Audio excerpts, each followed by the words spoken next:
नमस्कार, हमारे YouTube channel Kaushik classes में आपका स्वागत है। आज हम फिर से दोबारा बिहारी जी का शेष भाग लेकर आए हैं, तो चलिए शुरू करते हैं।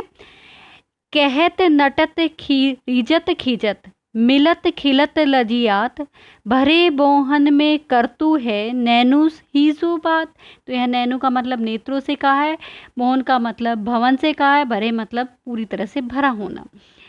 तो यहाँ पर वो कहना चाह रहे हैं कि नटत मतलब नटना होता है, कहत का मतलब कहना होता है, रिजत का मतलब रीझना होता है, खिजत का मतलब खींचना होता है और खिलत का मतलब हंसना होता है, लजियात का मतलब लज्जा से।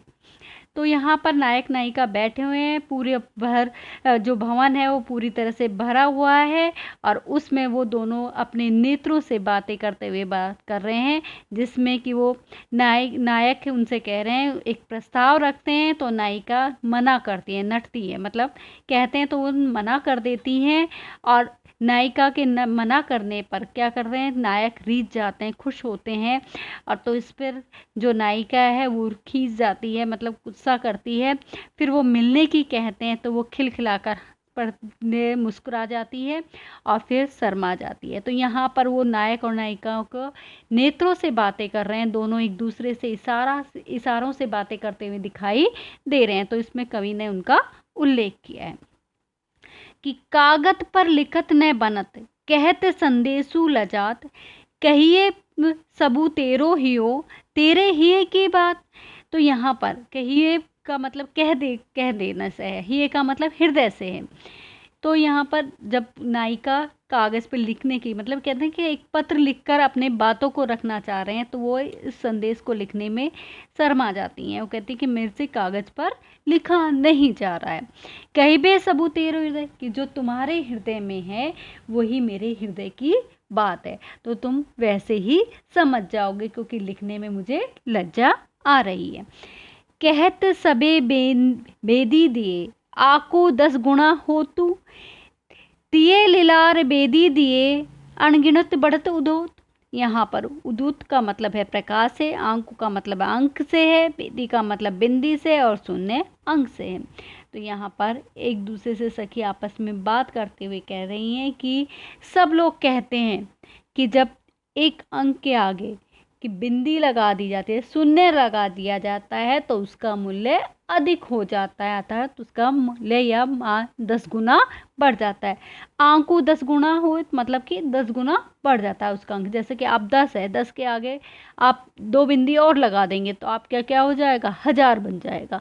तो उसी बात के लिए उन्होंने कहा है कि 10 गुना बढ़ता चला जाता है। इसी तरह से तिये मतलब स्त्री के, लीलार मतलब मस्तक पर बिंदी लगा दी जाती है, बेदी मतलब बिंदी लगा दिया जाती है, तो उसकी सौंदर्यता और भी अधिक बढ़ जाती है, कि उसको और भी ज़्यादा सुंदर दिखाई देने लग जाती है। तो यहाँ पर बिंदी का 2 तरह से अर्थ उन्हें देखिए, एक तो शून्य से कहा है कि 0 से कहा है, और एक बिंदी का मतलब ललाट पर लगाना, मस्तक पर यदि एक स्त्री लगा लेती है तो उसकी सुंदरता बढ़ जाती है।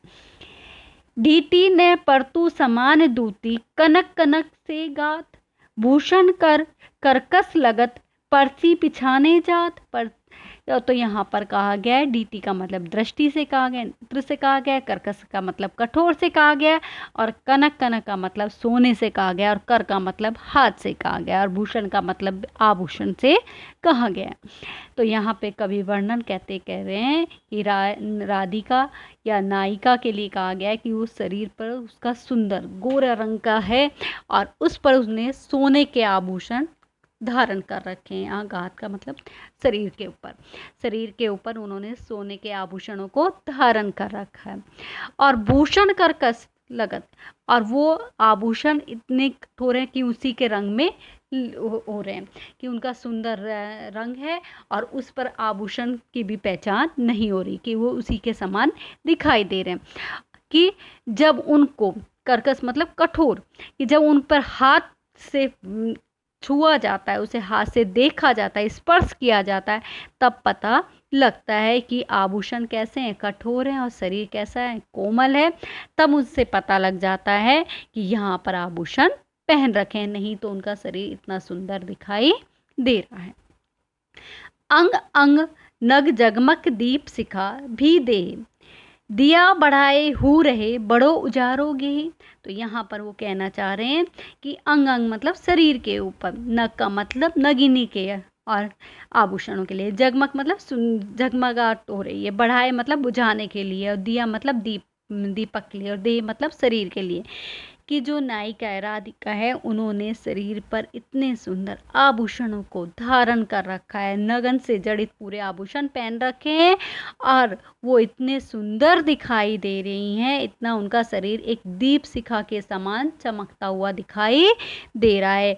और जिसमें कि दिए बढ़ाए, और जब घर में यदि उस दीपक को यदि बुझा भी दिया जाता है, तब भी उनका शरीर एक दीपक की भांति उजाला सा प्रतीत होता हुआ दिखाई दे रहा है। अर्थात कहने का तात्पर्य है कि यहाँ पर नायिका के सौंदर्य के का बखान किया गया है, उनके सौंदर्य को बताया गया है कि जब उन्होंने आभूषण जो पहन रखे हैं वो आभूषण इतना सुंदर दिखाई दे रहे हैं उनके शरीर पर, कि उनकी सौंदर्यता इतनी ज़्यादा दिखाई दे कि यदि दीपक को भी बुझा दिया जाए तो भी उनकी रोशनी चारों तरफ फैल जाती है। तो यहाँ पर उन दोनों का उदाहरण देते हुए कहा है। अगर आपको मेरी वीडियो पसंद आई है तो इसे लाइक करें, शेयर करें, चैनल को सब्सक्राइब करें। धन्यवाद।